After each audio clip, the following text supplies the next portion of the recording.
আজকে আবার তাণ্ডব করলেন কি আমাদের গোবিন্দ ভগবান। তাণ্ডব করলেন, নাম হলো নটবর। ভগবান সংসারকে দেখিয়ে দিয়েছে সংসারে আমি কোনো কাজে কারোর পিছনে নেই, সব জিনিস আমি সবার উপরে আছি।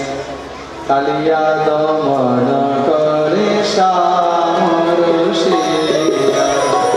কালিয়া দমন করে শ্যামরসিয়া, কালিয়া দমন করে শ্যামরসিয়া, কালিয়া দমন করে শ্যামরসিয়া। কালিয়ার মাথায় আছে বাজার বাঁশুরিয়া, কালিয়ার মাথায় আছে কালিয়া দমন করে শ্যামরসিয়া, কালিয়া দমন করে শ্যামরসিয়া। সবাই হাত করে করে ভগবানের দিব্য তাণ্ডব নৃত্যে তালির সেবা করে আনন্দ করে।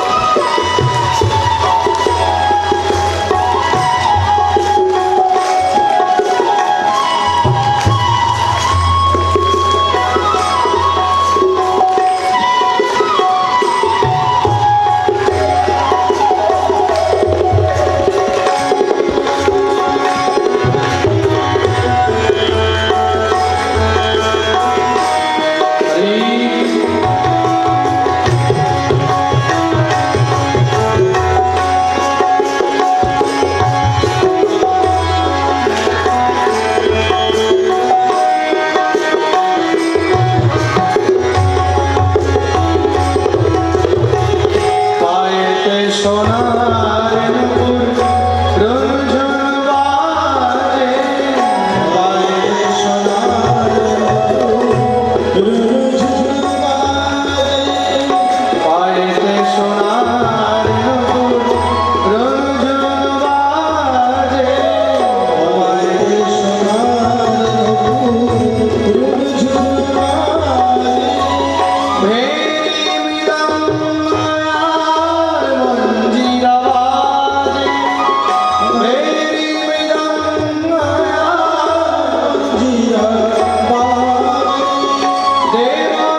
রমনাথ দ্বীপে পাঠিয়ে দিলেন।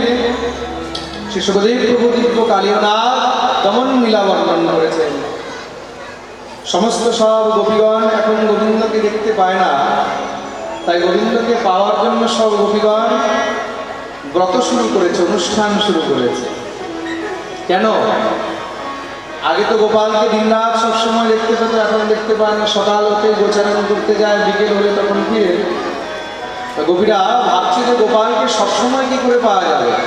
তা সবসময় পেতে হলে শুধু একটি উপায় রয়েছে, কি বলে প্রতিরূপেই একমাত্র সবসময় কাছে পাওয়া সম্ভব হয়। তাহলে কি করা যায়? সব গোপীরা মিলে ভগবতী কাত্যায়নীর পূজা আরম্ভ করে দিলেন।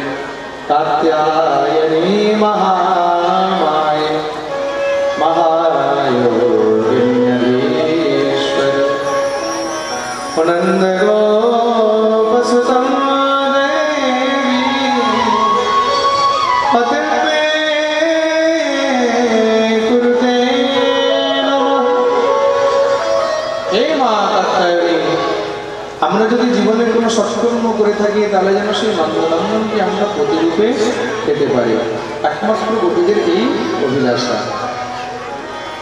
ব্রহ্ম মুহূর্তে গিয়ে যমুনায় স্নান করে তৎপশ্চাৎ তারপরে গিয়ে মা কাত্যায়নীর পূজা করে। কিন্তু একটি ভুল করে, কি যমুনায় যে স্নান করছে উলঙ্গ হয়ে স্নান করে, এটি কিন্তু অপরাধ। ভগবান দেখলে আমাদেরকে শিক্ষা দিতে হবে। একদিন ভগবান চুপচাপ এসে সমস্ত বস্ত্রগুলো নিয়ে উঠে কদম গাছের উপরে বসে গেছে। সখীদের স্নান হয়েছে, স্নান করে যখনই বেরোবে দেখছে ঘাটের মধ্যে কাপড় নেই। ভাবো এবার কি অবস্থা হবে। এক তো কার্তিক মাস, হালকা হালকা ঠান্ডা, শুধু জলের মধ্যে আছে, আর কাপড় দেখতে পাচ্ছে না, থরথর থরথর করে কাঁপতে শুরু হয়েছে। মনে হয় এখানেই বোধহয় এখন প্রাণ ত্যাগ করতে হবে। কেন? বস্ত্র ছাড়া কি করে যাব। জোরে জোরে কাঁদতে লেগেছে, হে বিধাতা দয়া করো, দয়া।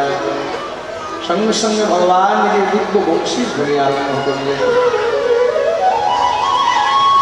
ভগবানের সেই বংশীর ধ্বনি শুনে সমস্ত গোপীগণ বুঝে গেছে নিশ্চয়ই কানাই আশেপাশে আছে। চারিদিকে তাকাতে লাগলেন। সেখানে একটি কদম গাছের উপরে দেখছে যে সব কাপড়গুলোকে নিয়ে শ্যামসুন্দর বসে রয়েছে। গোপীগণ হাত জোড় করে বলছে, শ্যাম, এই বস্ত্রগুলো আমাদেরকে দিয়ে দাও, এগুলো আমাদের বস্ত্র। শ্যামসুন্দর বলছে, ওহো, এগুলো তোমাদের বস্ত্র নাকি? হ্যাঁ হ্যাঁ। তা তোমাদের বস্ত্র তোমরা পরে থাকবে, এখানে তোমরা খুলে ফেলে রেখেছো। ভুল হয়ে গেছে শ্যাম, ভুল হয়েছে। আজকে আমি বস্ত্র নিয়ে উঠেছি, আমার জায়গায় যদি অন্য কেউ বস্ত্র নিয়ে যেত তখন কি করতে? আচ্ছা সব ছাড়ো, যদি বাঁদর এই বস্ত্রগুলো নিয়ে চলে যেত তখন কি করতে? আর বৃন্দাবনের বাঁদর যা ডেঞ্জারাস, যে বৃন্দাবন গেছে সে ভালো করে বুঝতে পারবে। হ্যাঁ, কিচ্ছু ছাড়ে না মহারাজ বৃন্দাবনের বাঁদর। যারা বৃন্দাবন গেছে তারা ভালো করে এই জিনিসটা জানে। আচ্ছা, এখানে এমন কে কে আছে যারা বৃন্দাবন গেছে? একটু তারা হাত উপরে জড়াতে দেখি। বাহ, অনেক ভক্তরা আছে। আচ্ছা, এখানে বৃন্দাবনে যাওয়ার পরে চশমা কার কার বাঁধন নিয়ে গেছে এমন কেউ আছে? কার উপরে জড়াতে করে কথা অনেক আছে। তার মানে বাঁদর প্রভু কৃপা করেছে। হ্যাঁ মহারাজ, কোন সময় ঝাঁপ দিয়ে আসবে চশমা তুলে নিয়ে যাবে বুঝতেই পারবে। আজকাল তো যদি টুপি পরে যায়, টুপি পর্যন্ত খুলে নিয়ে চলে যায় বাঁদর। মানি ব্যাগ পাবে, মোবাইল পাবে, যা পাবে সব নিয়ে চলে যাবে। এত ডেঞ্জারাস। বৃন্দাবনে গেলে তুমি কার থেকে সাবধান থাকো না থাকো, বাঁদর থেকে সাবধান থাকতে হবে। বাঁদরে যদি নিয়ে যেতে, তুমি ছেড়ে দিত তখন কি করতে? ভুল হয়ে গেছে। কারণ ভুল নয়, অপরাধ হয়েছে, পাপ হয়েছে। কিসে? জলের দেবতা বরুণের অপরাধ করেছে, জল দেবী যমুনার অপরাধ করেছে, ক্ষমা করে দাও। আমার কাছে নয়, সেই জল দেবতা জল দেবীর কাছে ক্ষমা চাও। কান করে ক্ষমা চাওয়া করালেন, জীবনে কোনোদিন নির্বস্ত্র হয়ে স্নান করিবে না। যেই কোনো জলের মধ্যে হোক, চাই যে কোনো জায়গায় হোক, কখনো নির্বস্ত্র হয়ে স্নান করিতে নেই। এই লীলার মাধ্যমে ভগবান সমস্ত সংসারকে শিক্ষা দিলেন। কেন? নিজে আচরে ধর্ম জীবকে শেখায়। এটাই হলো ভগবানের একমাত্র শিক্ষা। সব গোপীগণকে বস্ত্র দিয়েছেন। গোপীগণ হাত জোড় করে বলছে, প্রভু আমাদের মনের ইচ্ছা কবে পূর্ণ হবে? চিন্তা করো না, অতি শীঘ্রই শরৎ পূর্ণিমা রাত্রিতে তোমাদের মনের ইচ্ছা পূর্ণ হয়ে যাবে। ভগবান কৃপা করে আসলেন। ভগবান দেখছেন একদিন খুব বিশাল আয়োজনের তৈরি চলছে, বড় বড় প্যান্ডেল লাগানো হচ্ছে, যজ্ঞকুণ্ড তৈরি করা হচ্ছে, 56 ভোগ 36 ব্যঞ্জন সব রান্নার জন্য তৈরি হচ্ছে। ভগবান জিজ্ঞাসা করলেন নন্দ বাবাকে, বাবা এগুলো কি হচ্ছে? কানাই আমাদের পূর্বপুরুষ থেকে নিয়ে সব দেবরাজ ইন্দ্রের পূজা করে চলে আসছে, মাঝখানে কিছুদিন ধরে বন্ধ ছিল, আমরা তার জন্য আবার পূজা আরম্ভ করছি। ইন্দ্রের পূজা করলে কি হয়? ইন্দ্র প্রসন্ন হয়, প্রসন্ন হলে বৃষ্টি করে, বৃষ্টি হলে ফসল হয়, ঘাস হয়, আমাদের গরুগুলো সেখান থেকে সব খাওয়া দাওয়া পায়, তারই তো আমাদের বৃত্তি চলে। ভগবান বলেন, আচ্ছা একটা কথা বলো, ইন্দ্রকে কখনো দেখেছো? বলে না। এইসব 56 ভোগ 36 ব্যঞ্জন ইন্দ্র খেতে এসেছে? বলে না। জীবনে যখন যখন কষ্ট হয়েছে ইন্দ্র বাঁচাতে এসছে? বলে না। তাহলে এমন দেবতার পুজো করে লাভই বা কি? তাহলে আমরা কার পুজো করবো? এমন দেবতা আর পুজো করো সে যেন সবসময় আমাদের কাছে থাকে, তার কাছে যেন আমরা যেতে পারি, তার যেন পুজো করতে পারি, তার বন্ধন করতে পারি। এমন দেবতা কে রয়েছে? আমাদের ব্রজের মধ্যেই রয়েছে। তার নাম কি? তার নাম হলো গিরিরাজ মহারাজ। বলি গিরিরাজ মহারাজ কি। তাহলে চলো আমরা সবাই মিলে গিরিরাজের পুজো করবো। সব ব্রজবাসীদেরকে নিয়ে ভগবান উপস্থিত হলেন, গিরিরাজের পূজা আরম্ভ হয়েছে। কিভাবে পুজো হচ্ছে আসুন আমরাও দর্শন করি। খুব সুন্দর আপনাদের সামনে এখানে গোবর দিয়ে গিরিরাজ সাজানো হয়েছে। আমাদের পণ্ডিতজি খুব সুন্দর গোবর দিয়ে গিরিরাজ সাজায়, আপনারা দর্শন করছেন। সবাই মিলে গিরিরাজের পুজো আরম্ভ করলেন। তা গিরিরাজ কতটুকু? গিরিরাজ তো কোনো ছোট মোটো নয়, 7 ক্রোশ মানে 21 কিলোমিটার। কি করে পুজো হবে? ভগবান বললেন গিরিরাজের মুখের মধ্যে গিয়ে সেখানে পুজো আরম্ভ করতে হবে। তা গিরিরাজের মুখ কোথায়? যেখানে গিরিরাজের মুখ তার নাম হলো মুখারবিন্দ, জ্যোতিপুরা। ভগবান সবাইকে নিয়ে উপস্থিত হলেন আর পূজা আরম্ভ হয়েছে। সবাই মিলে পূজা শুরু করলেন। আমাদের মুখ্য যজমান উপরে এসে পুজো করবে সে গিরিরাজ ভগবানের, আর আমরা সবাই মিলে গিরিরাজ ভগবানের দিব্য আনন্দ এখানে গ্রহণ করবো। কি বলছে সব ব্রজবাসীগণ? শ্রী গোবর্ধন মহারাজ মহারাজ তেরে মাথে মুকুট বিরাজ শ্রী গোবর্ধন মহারাজ মহারাজ তেরে মাথে মুকুট বিরাজ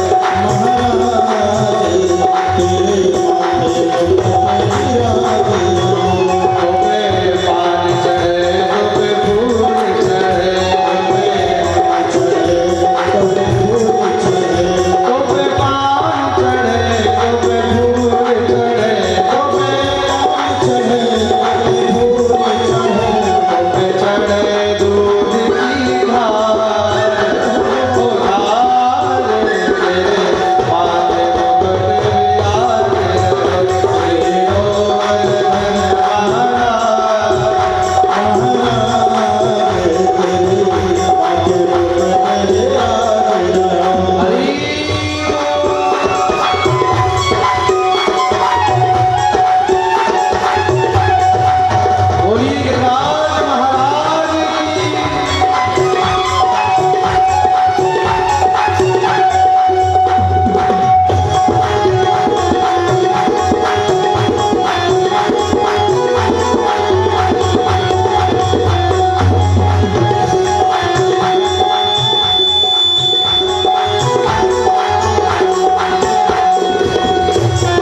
ভোগ 36 ব্যঞ্জন সামনে অর্পণ করা হয়েছে, তুলসী দিয়ে নিবেদন করা হচ্ছে। কেন?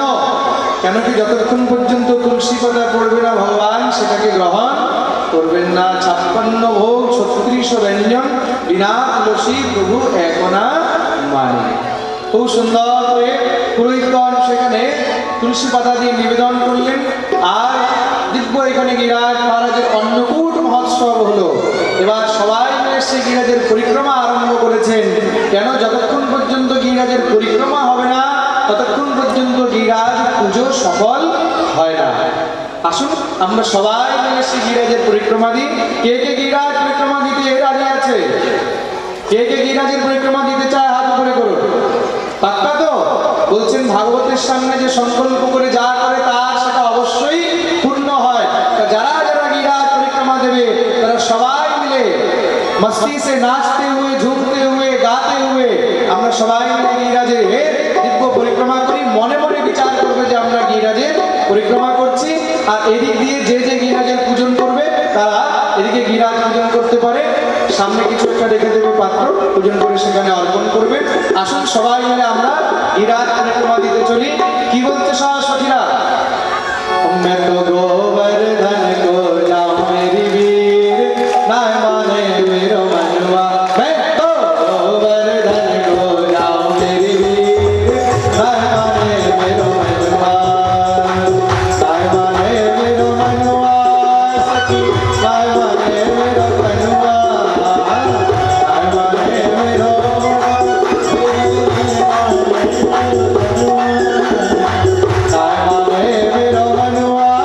सखी, ना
আরতি। আসুন আজকের পঞ্চম দিবসের কথাকে আমরা এখানে বিশ্রাম করি। ভাগবত ভগবানের আরতি হবে। কালকের পাঠে আমরা এরা গোবর্ধন ধারণ লীলা, মহারাজ কর্ণন, ভগবানের মথুরাগমন, কংসবধ, তৎপশ্চাৎ দ্বারকাগমন, ভগবানের বিবাহ বর্ণন। কালকে আমরা ভগবানের দিব্য বিবাহ উৎসব পর্যন্ত কথা বর্ণন শ্রবণ করব। রুক্মিণীর সঙ্গে ভগবানের বিবাহ বর্ণন আমরা কালকে এখানে শ্রবণ করব। খুব সুন্দর কালকে ঠাকুরের বিবাহ উৎসব আমরা দর্শনও করব। খুব নাচা গাওয়া হবে, খুব আনন্দ হবে। কালকে ঠিক সময় আপনারা এসে উপস্থিত হবেন। আজকের কথাকে এখানেই বিশ্রাম। আসুন ভাগবত ভগবানের আরতি। ওম চন্দ্রমা মনসো জাতশ্চক্ষো সূর্যো জায়ত শ্রোত্রাজায়স্য প্রাণস্য মুখা জগদীন্দ্রজা হে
पुष्पाणि कृत्वा मन्त्रपुष्पाञ्जलिं सर्वे देवाभिवन्दनम् ॐ नानासुगन्धपुष्पाणि यथाकारो भवानि च पुष्पाञ्जलिर्मया दत्तो गृहाण परमेश्वरः मन्त्रपुष्पाञ्जलिं समर्पयामि शुक्लां पुरुषोत्तमाय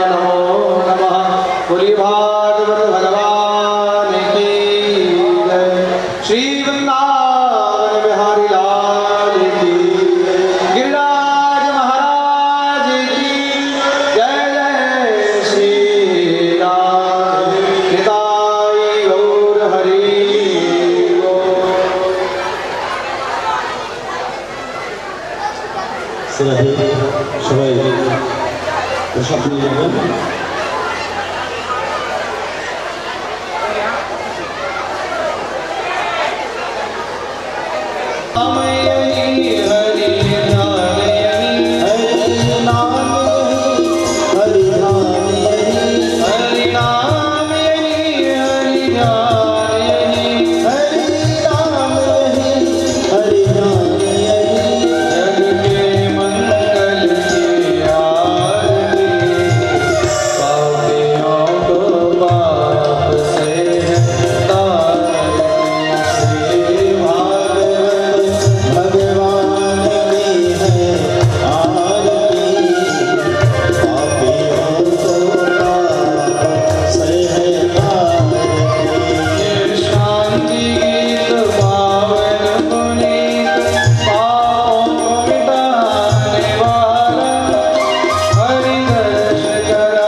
मंत्रपुष्पाञ्जलिं सर्वे देवाभिवन्दनम् ॐ नानासुगन्धपुष्पाणि यथा कालोद्भवानि च पुष्पाञ्जलिर्मया दत्तो गृहाण परमेश्वरः मंत्रपुष्पाञ्जलिं समर्पयामि शुक्राणपुरुषोत्तमाय नमो नमः। बोलिए भागवत भगवान की जय जय श्री राम।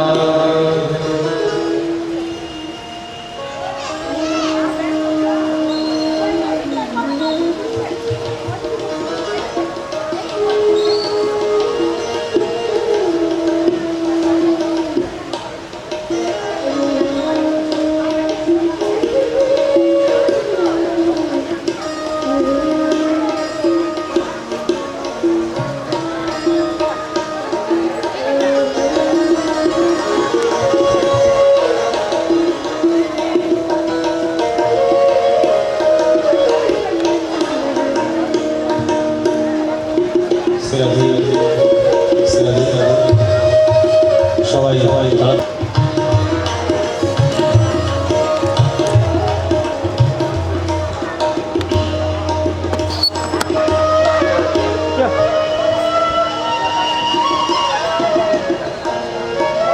स्वस्थ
परमानंद चिन्मूर्ति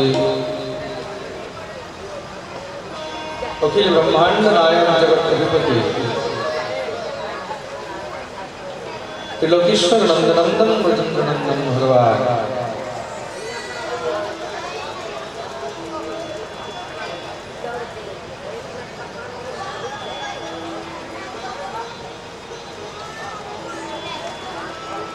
अनंत कोटि ब्रह्मांड नायक भगवान श्री राधा गोविंद असीम कृपा असीम अनुकंपाय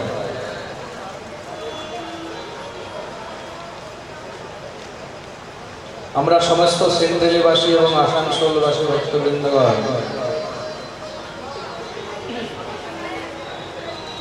সাক্ষাৎ শ্রীধাম বৃন্দাবন হইতে আগত ভগবানের দিব্য বাঙ্ময়ী প্রতিমূর্তি স্বরূপ শ্রীমদ্ ভাগবতী রস আস্বাদন করার এই সুন্দর সৌভাগ্য প্রাপ্ত করিয়াছি। আজ এই শ্রীমদ্ ভাগবত সপ্তাহ জ্ঞানযজ্ঞের ষষ্ঠম দিবস।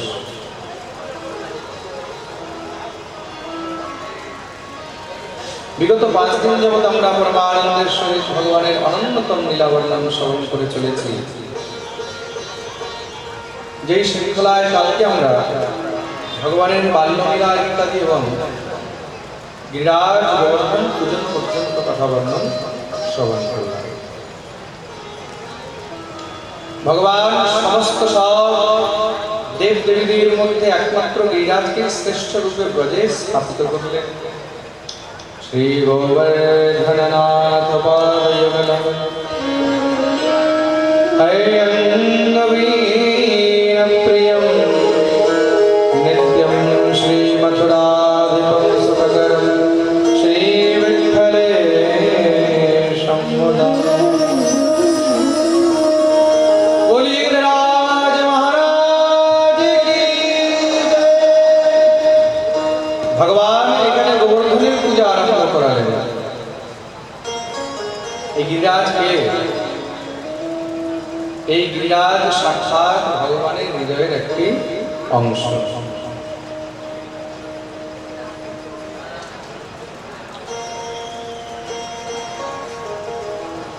এক সময় গোলকের মধ্যে ভগবানের প্রিয় পার্শ্বদ, তার নাম ছিল শ্রীদামা। সেই শ্রীদামা রাধারানীকে অভিশাপ দেন। কি অভিশাপ দিয়েছেন? হে রাধারানী, তোমাকে পৃথিবীতে মনুষ্য রূপ ধারণ করে জন্মগ্রহণ করতে হবে। আর ভগবান কৃষ্ণের থেকে তোমার 100 বছরের বিয়োগ হবে। সেটাও অনেক লম্বা কাহিনী রয়েছে। যদি কোন সময় শুধু কৃষ্ণ কথা হয়, ভাগবত নয়, খুব মন দিয়ে শুনবে কিন্তু। যেরকম এক বছর আমাদের দুর্গাপুরে হয়েছে, যে বছর আমি সেন্ট্রালে পাঠ করে গেছিলাম তারপরেই দুর্গাপুরে হয়েছিল কৃষ্ণ কথা। ওটার মধ্যে শুধুমাত্র কৃষ্ণ চরিত্র, ওটাও কিন্তু বহুত আনন্দের কথা। কিভাবে ভগবান শ্রীকৃষ্ণ গোলকের মধ্যে ছিলেন, কিভাবে ওখান থেকে পৃথিবীতে আসলেন, এই এক একটি লীলার খুব সুন্দর বর্ণনা। এটা ভাগবত থেকে একটুখানি আলাদা আছে, এটা শুধু কৃষ্ণ চরিত্র। ওইখানে এইসব কথাগুলোর খুব ভালো করে চর্চা করা যায়।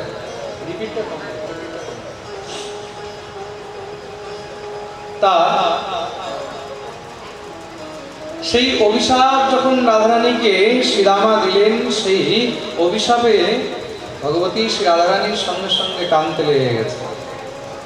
ভগবান রাধারানীকে সান্ত্বনা দিচ্ছেন, তুমি চিন্তা করো না প্রিয়ে, যদি তোমাকে মনুষ্য রূপে জন্মগ্রহণ করতে হয় তাহলে আমিও মনুষ্য রূপে জন্মগ্রহণ করব। কিন্তু প্রভু, আমি মনুষ্য হয়ে থাকবো কোথায়? যেখানে যমুনা নেই, যেখানে বৃন্দাবন নেই, যেখানে গিরিরাজ নেই, আমি সেখানে থাকতে পারি না। ভগবান বললেন, চিন্তা করো না, আমি পৃথিবীর মধ্যে এই 3টিকে পাঠিয়ে দেব। বৃন্দাবন কি? বৃন্দাবন হলো সাক্ষাৎ ভগবানের নিত্য লীলাস্থলী গোলকের একটি অংশ। ভগবান সব থেকে আগে নিজের চিন্তামণি ধাম সেই গোলকের অংশ বৃন্দাবনকে পাঠালেন। গোলকের পরিবৃত্ত কত? গোলকের পরিবৃত্ত তো কোটি কোটি যোজন। তার মধ্যে থেকে মাত্র 84 ক্রোশ ভূমি ভগবান এই পৃথিবীর মধ্যে পাঠালেন। আর সেই 84 ক্রোশ ভূমি হলো 84 ক্রোশ ব্রজমণ্ডল। যারা 84 ক্রোশ পরিক্রমা করেছে বা করছে বা 84 ক্রোশ দর্শন করেছে, এটা বিচার করবে যে আমরা 84 ক্রোশে ঘুরেছি মানে শুধু 84 ক্রোশ বৃন্দাবন নয়, সাক্ষাৎ আমরা গোলকের সেই অভিন্ন ভূমির মধ্যে ঘুরে এসেছি। প্রেম সে বলো রাধে রাধে। ভগবান তারপরে গিরিরাজকে পাঠালেন, যমুনাকে পাঠালেন। তাই শ্রী রাধারানী বৃন্দাবনে এসে অবতীর্ণ হয়েছে, জন্মগ্রহণ করেছে। রাধারানীর জন্ম কোথায় হয়েছে? খুব মন দিয়ে শুনবে। রাধারানী কে? রাধারানীর জন্ম কোথা থেকে হলো? কি বৃষভানুর কন্যা রাধারানী? বলছেন হ্যাঁ, কিন্তু বৃষভানুর কন্যা কিভাবে? বলছে যেইভাবে আমাদের কানাই নন্দের সন্তান, সেইভাবেই রাধারানী বৃষভানুর সন্তান। তাহলে রাধারানীর আসল জন্মদাতা মাতা পিতা কে? রাধারানীর আসল জন্মদাতা পিতা হলেন বিন্ধ্যাচল। কে? কি বললাম? বিন্ধ্যাচল পর্বত। বলে রাধারানী পর্বতরাজের কন্যা? বলছেন হ্যাঁ। কি করে? বলে বিন্ধ্যাচল ভগবানের তপস্যা করলেন। কেন? বিন্ধ্যাচলের মনের মধ্যে একটা কষ্ট রয়ে গেছে। বলে দেখো, আমার এত নাম, আর আমার সমকক্ষ হিমাচল, তারও খুব নাম রয়েছে, কিন্তু হিমাচল নিজের মেয়ের বিয়ে যখন থেকে শিবের সঙ্গে দিয়েছে তখন থেকে হিমাচলের মান আরো বেড়ে গেছে। তাই বিন্ধ্যাচল তপস্যা করছে পরম পিতা ব্রহ্মা। তপস্যা করে প্রসন্ন করলেন ব্রহ্মা। বলছেন কি বর চাও? প্রভু আমি এমন কন্যা চাই যার বিবাহ যেন অনন্ত কোটি ব্রহ্মাণ্ড নায়ক শ্রী হরির সঙ্গে হয়, আর তাতে যেন আমার মান আরো বেড়ে যায়, যেন হিমাচলের থেকে বেশি আমার নাম বাড়ে। যত হিমাচলের কন্যা আর তার জামাইয়ের নাম আছে, তার থেকে বেশি যেন আমার মেয়ে আমার জামাইয়ের নাম হয়। ব্রহ্মা বললেন তথাস্তু। এখন পার্বতীর থেকে উপরে কে আছে? এই সংসারের মধ্যে অনন্ত কোটি ব্রহ্মাণ্ড নায়ককে কে বিবাহ করতে পারবে? সেই সামর্থ্য কার মধ্যে রয়েছে? একমাত্র রাধারানী ছাড়া তো আর কার মধ্যে নেই। তাই ভগবতী শ্রী রাধারানী তার ঘরে কন্যা রূপে জন্মগ্রহণ করলেন। তার জন্য রাধারানীর একটি নাম হলো বিন্ধ্যনন্দিনী। বলিয়ে বিন্ধ্যনন্দিনী।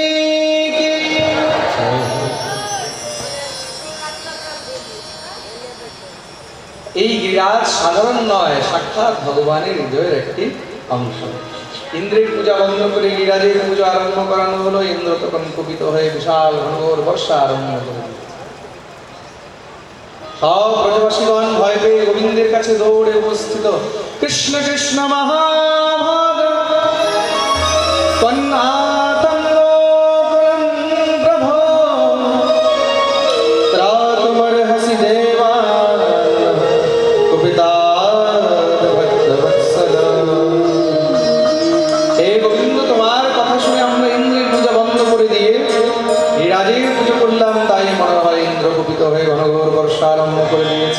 আর কিরকম বর্ষা?